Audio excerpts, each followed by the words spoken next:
I went to jail because of my cheating husband and karma caught up with him. The story of my life.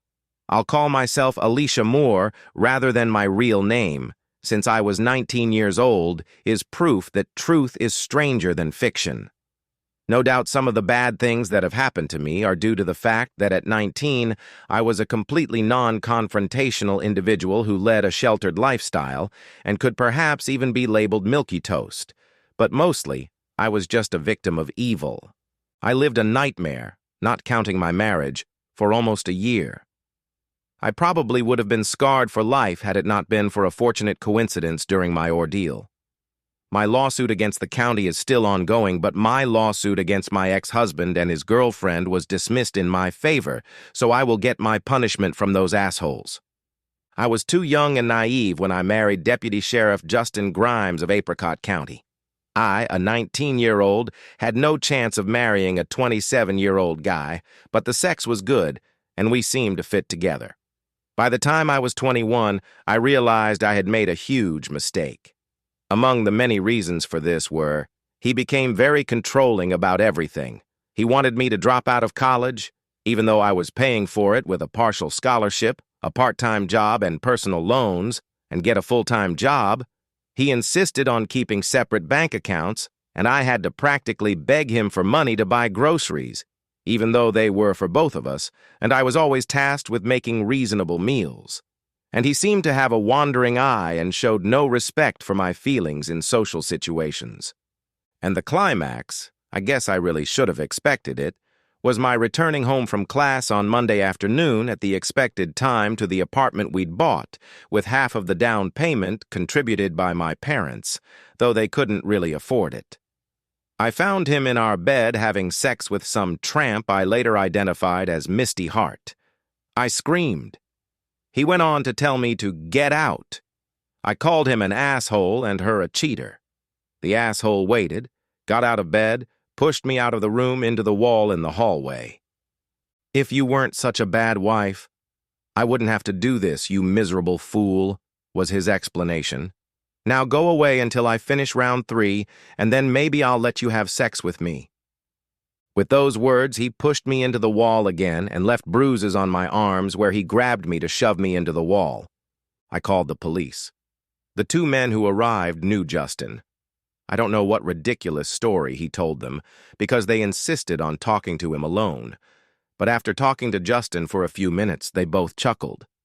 Turning back to me, they said, "I'm sorry, Alicia, but we don't interfere with verbal altercations between spouses."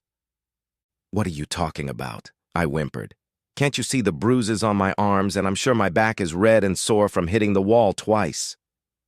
"You could have gotten bruises on your arms any other way, and we just can't take your word for it," one of the police officers sniggered. "I started crying, and they just walked away." Justin and Misty smirked, looking at me from the condo doors. I got in my car and drove to my parents' house, more upset than ever.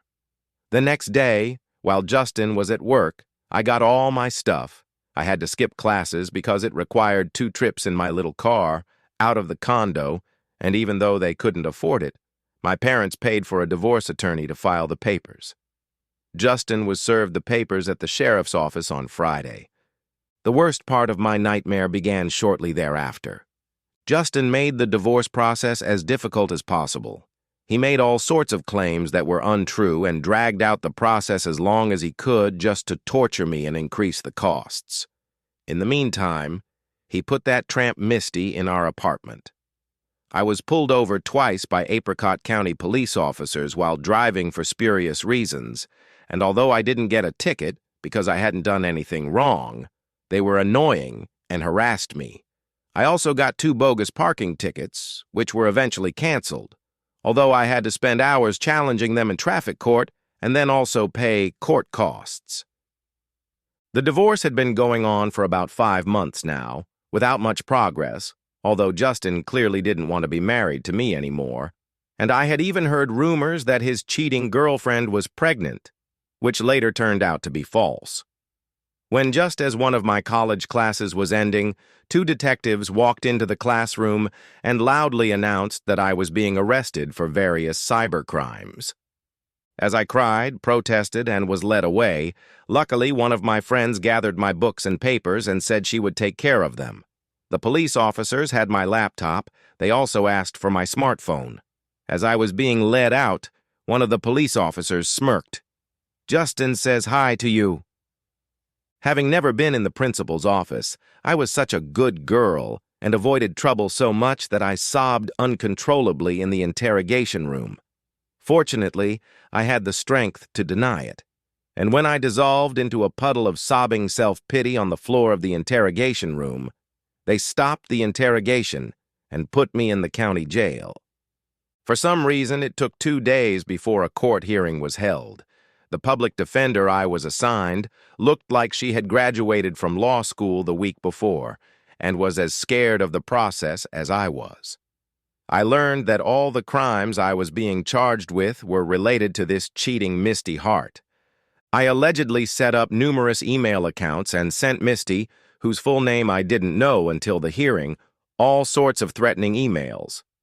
The main event that triggered my arrest was a Craigslist ad for a fancy party with Misty's name and the address of my former apartment.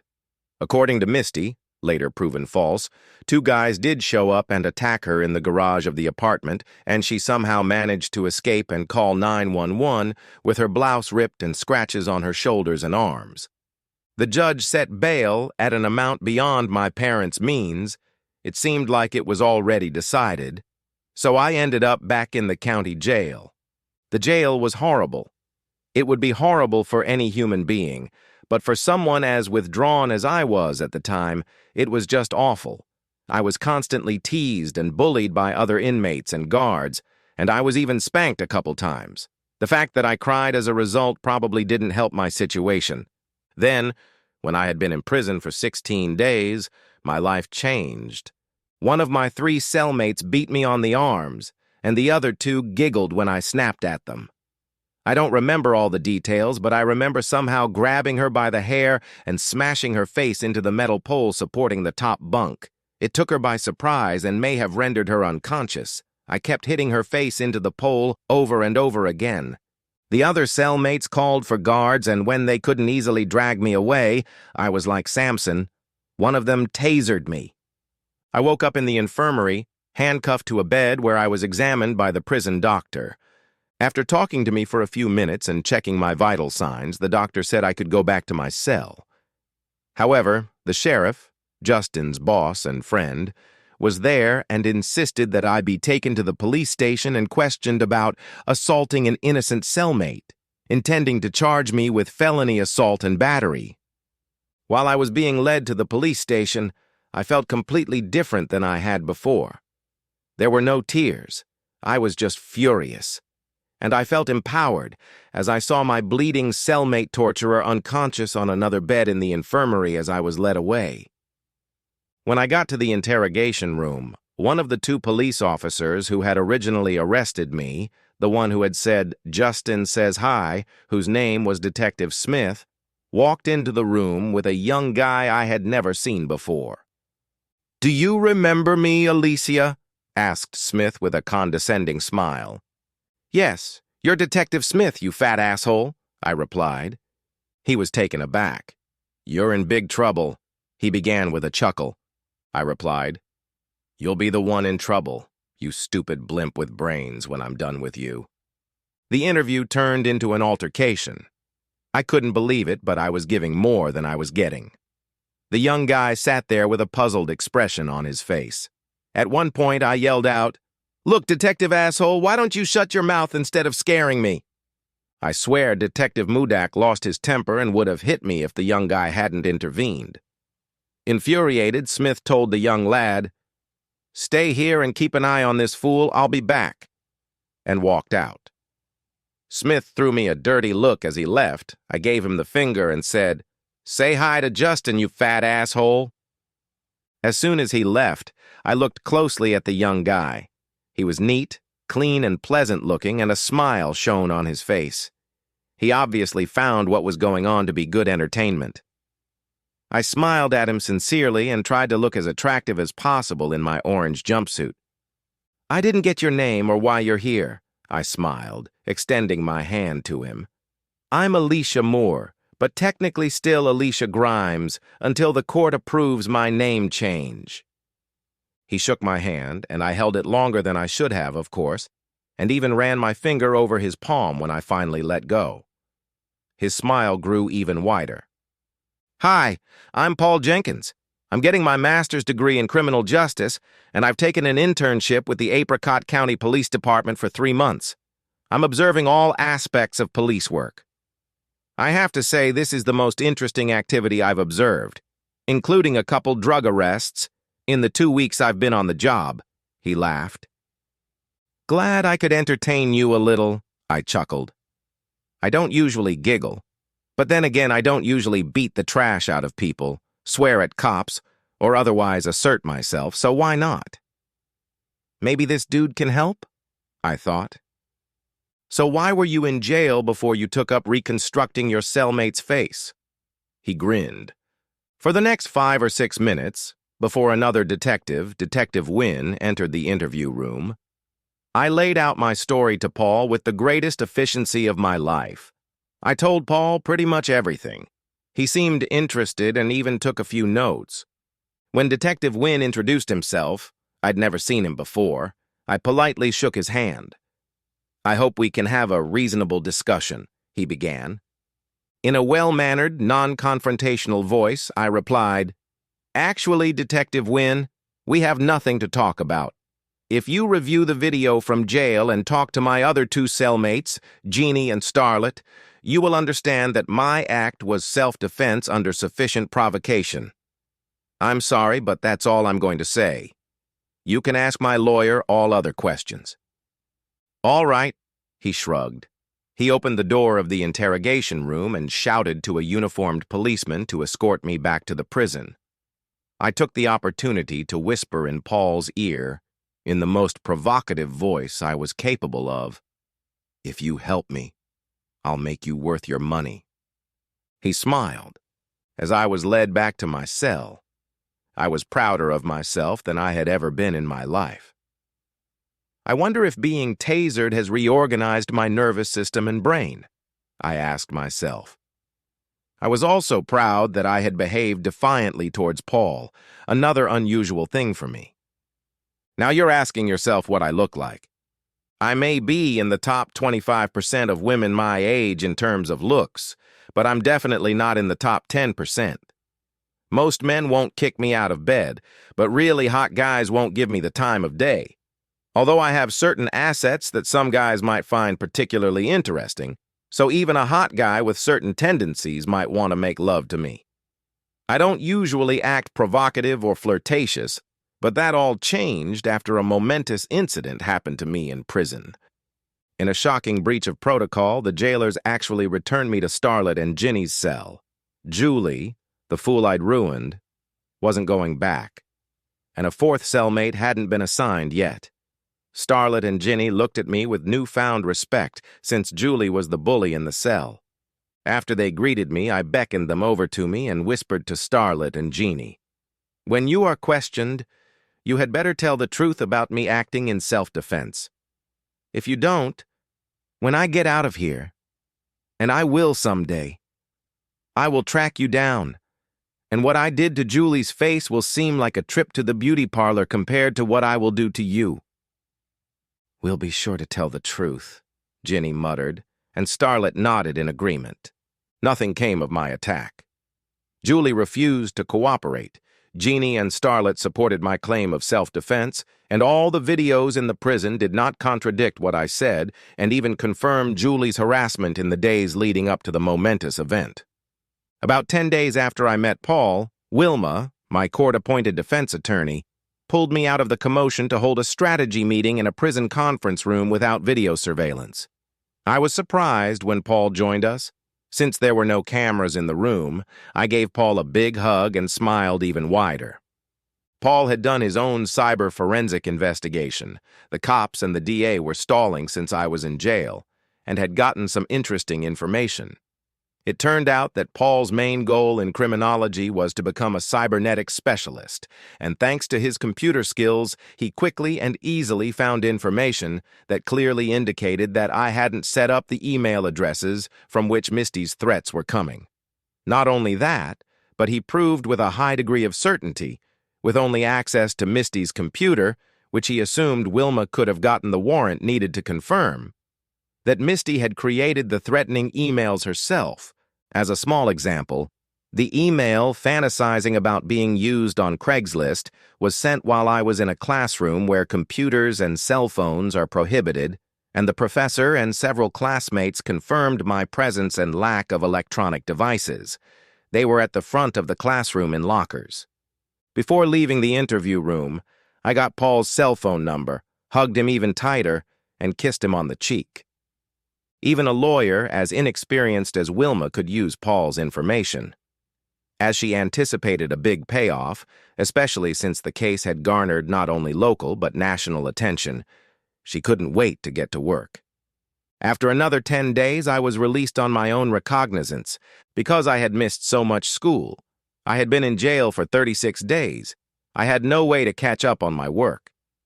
With my newfound cheerfulness, I went to the dean and told her about my trouble. She agreed to refund my tuition for this quarter and enroll me in the same classes next quarter and keep me on a partial scholarship. I also went to the class where I was arrested. After I talked to the professor before class started, he allowed me to make an announcement at the beginning of class. I told the class my story, and afterwards, since this was a class where the professor allowed laptops and cell phones, asked, "Does anyone have any video or audio of my arrest, especially the part where one of the police officers says, 'Justin says hi'?" 2 of the classmates responded that they did.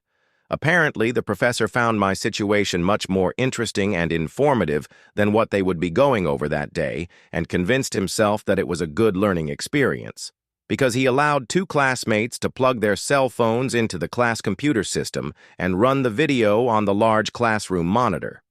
One of the videos clearly showed Detective Smith saying, "Justin says hi," and the other was partially audible and showed, which I didn't even pay attention to at the time, how rudely I was treated and smiled at by the police officers. The professor even recorded the video on a memory card and handed it to me. After 25 minutes, I left the class with a deep sense of gratitude. I'm sure they didn't get much done in the last 25 minutes of class that day. But when I walked out, everyone had a smile on their face.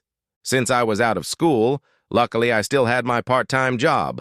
I had some free time while the DA reviewed the evidence Paul had collected and Wilma had presented to him, along with the 2 videos of my arrest.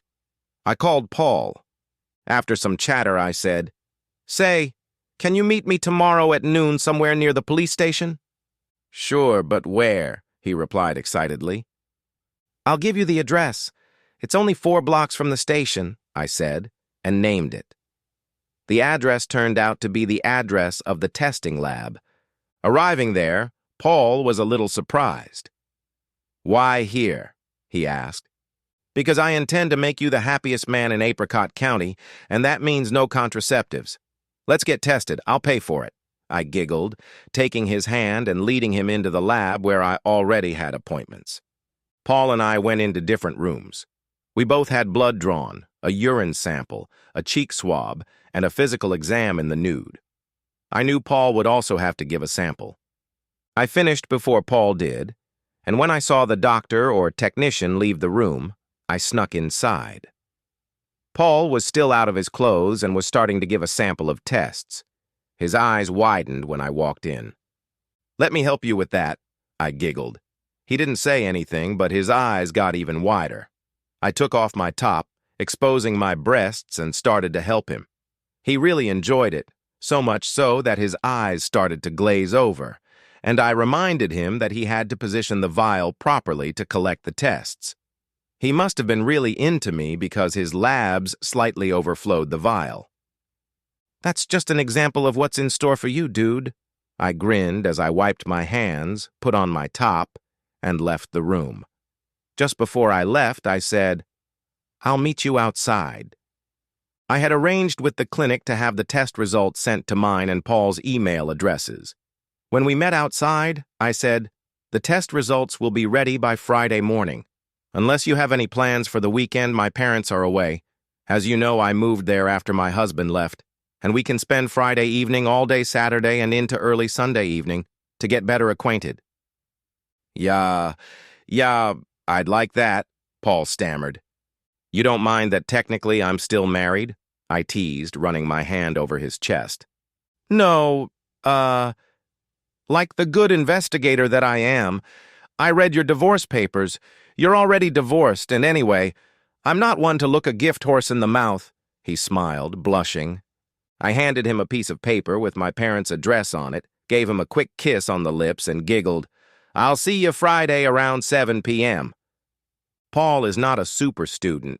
He is, however, an above-average guy who was very motivated and very grateful. I was totally out of my usual loving relationship and became the aggressor, then the subordinate, then the aggressor again, etc. I was infuriating him. Since the brain is the most important love organ, and I was even more super motivated than Paul to get, and especially give him a good time, we did almost nothing that wasn't harmful or illegal. We had sex with him all 3 days, and it was wonderful.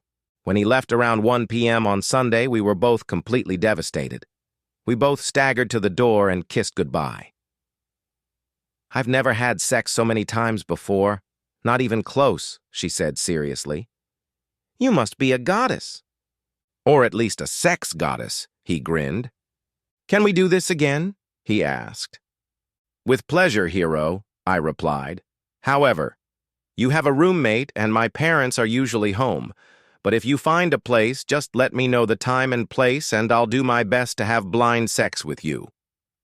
Paul and I didn't have a romantic relationship. Plus, he had to go back to graduate school on the other side of the state as soon as his internship ended, so we never had a real relationship. However, we did manage to meet up for good sex 4 or 5 more times before he left. We even had quick sex in the laundry room of his apartment on the day he was driving home. As we kissed goodbye, I seriously mumbled, "Thank you so much for helping to get me out of jail. I am eternally grateful. I hope you were handsomely rewarded." "Your body was the best reward a man could ever hope for," he said with a wide grin before getting into his car and waving goodbye as he drove away. The county didn't do a very smart thing by announcing to the public that I was completely exonerated and arresting Misty. I hired a law firm on a contingent fee basis to sue the county, Misty, and Justin. But before filing suit, the law firm conducted a major public relations campaign to spread my story. Numerous articles appeared in the local press, and local TV stations regularly interviewed me and my attorneys. Finally, the mayor got fed up and told the police chief and the district attorney to get the hell out.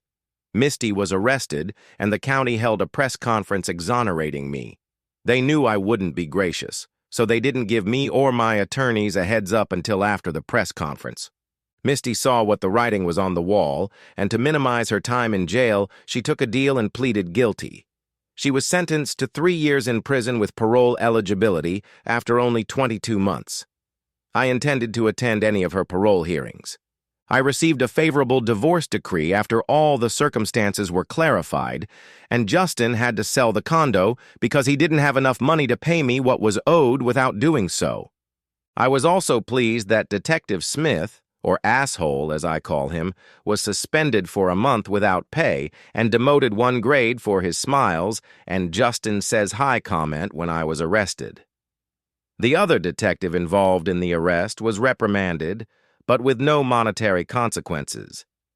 I knew my lawsuit against the county for false arrest, etc. would drag on, but I wanted my lawsuit against Justin and Misty for fraud and other multiple offenses resolved quickly.